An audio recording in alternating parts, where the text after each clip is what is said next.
Amb aquest projecte el que hem intentat és col·laborar amb les entitats perquè puguin millorar en aquest camp, que és la transparència, perquè com que no tenim una tradició acumulada, ni uns models ni uns referents clars de com aplicar la transparència, com portar-la a la pràctica,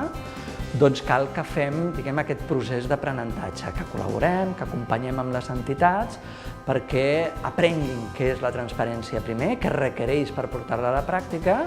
i després per generar un estàndard que totes puguin aplicar de la mateixa manera. De manera que cada entitat pugui veure amb les pàgines web de les altres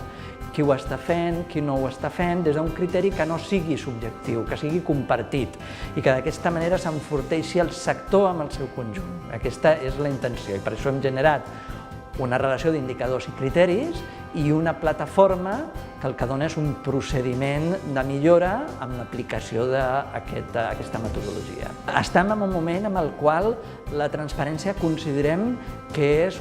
un valor i uns principis que afecten des de les administracions públiques